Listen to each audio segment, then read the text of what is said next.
Welcome to Her Remarkable History. Remember, to support our channel, please subscribe. The Plague Village. Eyam's battle to stop the deadly disease. Over 300 years ago, the village of Eyam was truly a remote place found close to Chesterfield, Manchester and Sheffield. Today it's reached by a number of roads, but this village is special. It was the place where the villagers during the last truly devastating outbreak of the plague went to great lengths to sacrifice themselves to prevent the spread of the deadly disease. Despite their efforts, dozens of people of the plague village passed away. But what is the story of Eyam, and what is the story of its battle against one of the world's most deadliest diseases?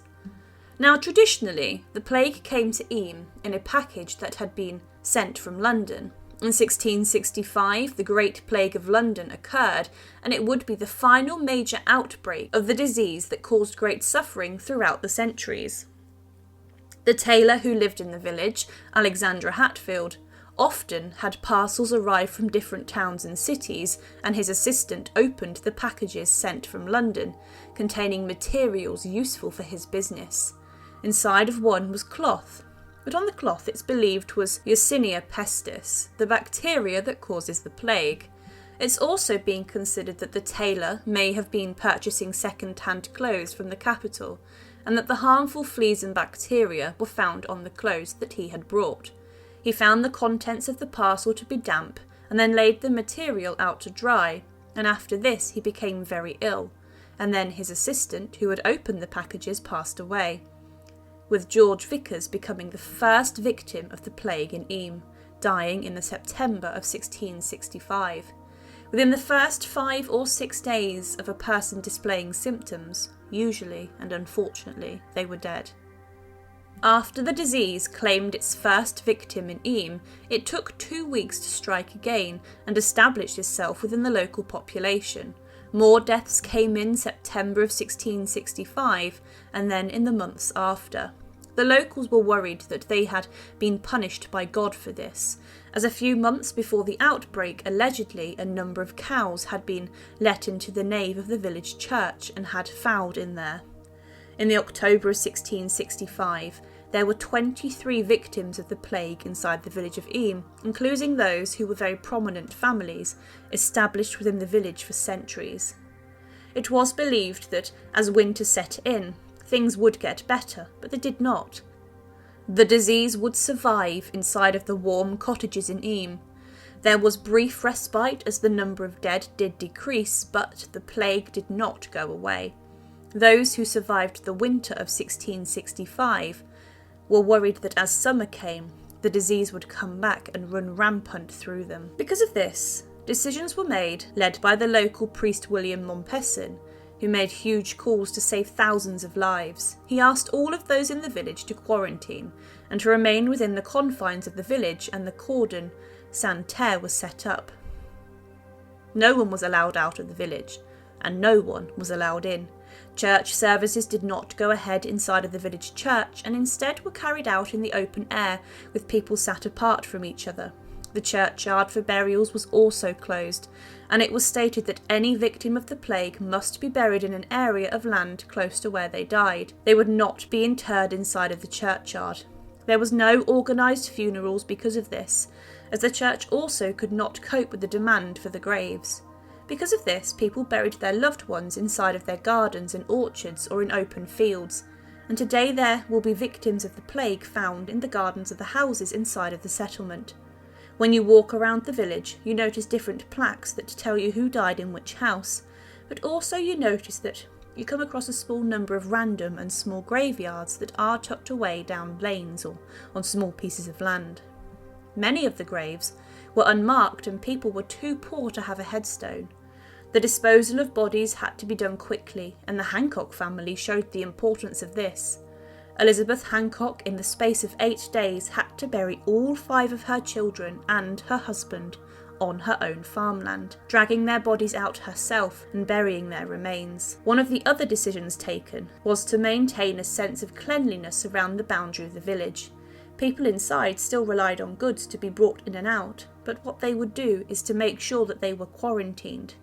At pre-arranged places such as the boundary stone to the south, the villagers would leave their money in vinegar and streams which they believed would get rid of the bacteria, and this was the case. Traders would take the money and then leave the goods, and they were very respectful of the cordon set up around the village. It was seen that quarantine was the only effective way of controlling the outbreak. Mompesson and another priest, Stanley, promised the villagers that they would not starve, despite having to isolate themselves, and that the drop-off zones for supplies would work, and they did. Quarantine was very effective at Eyam, as nobody in the surrounding parishes and villages actually died from the disease because of their actions. In the June of 1666, the death rate rose again, showing that the summer months were causing devastation.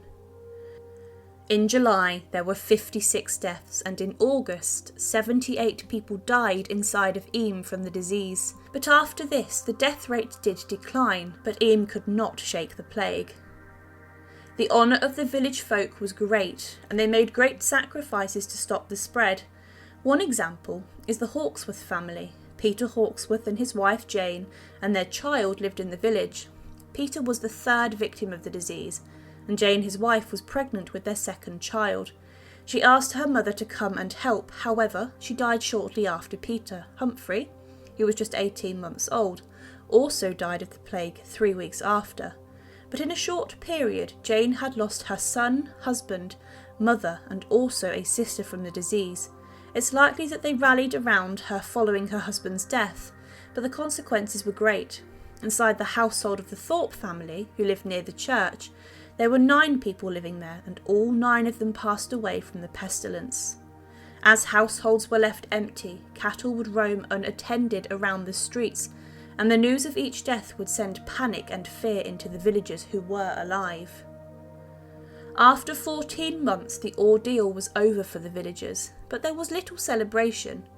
Children began to play again, but there was a great effort then to prevent further outbreaks, and the fear that the people had still remained. But what of the people of the village? Catherine Mompesson, the wife of the priest, accepted her role beside her husband, and she too fell ill. She was buried inside of the churchyard in a special arrangement because of what her husband was doing for the village, and her tomb remains close to the ancient cross inside of the churchyard. Shortly before the decision to seal off Eyam was made, a number of families deserted the village as they didn't wish to live under the laws. The Broadshaws left the village, and left Broadshaw Hall, which was a farm and a store, to fall into ruin. They never returned to their home. One woman who tried to enter the village gave her address to a guard who was not familiar with her part of the village.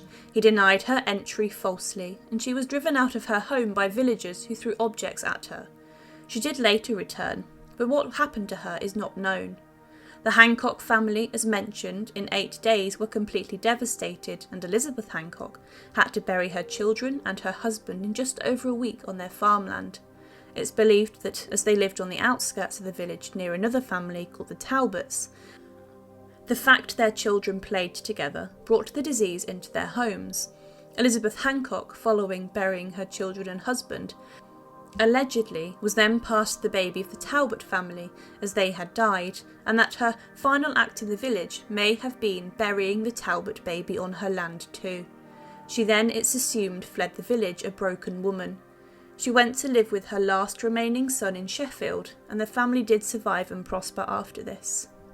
One interesting case is that of Margaret Blackwell, who lived inside of Eyam. Her house still stands, and all her family died in early 1666. Only she and her brother remained, but she had caught the disease and was suffering herself. Every day, before her brother went to work, he cooked himself bacon. There was a lot of excess fat in the pan, and every day Margaret would drink this bacon, for which she believed was milk, as she was delirious. It's likely this made her throw up, but miraculously she managed to survive and live a full life, claiming that it was bacon fat that cured her.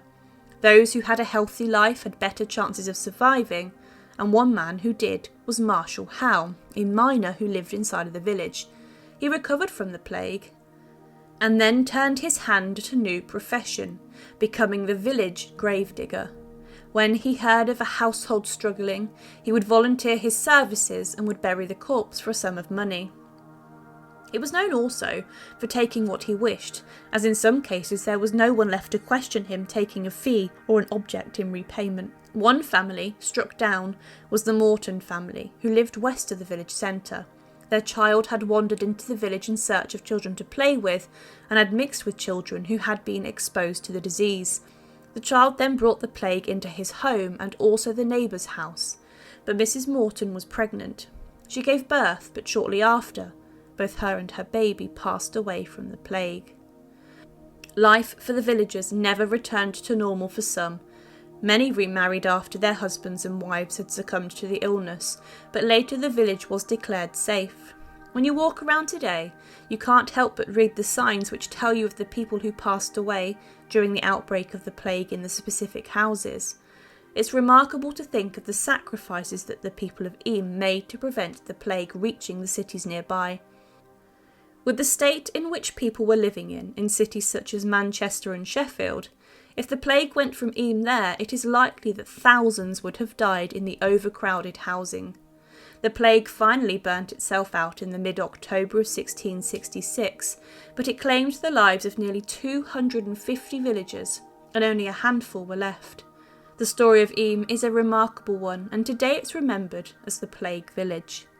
Thank you for watching, and to support, please subscribe to Her Remarkable History. Thank you.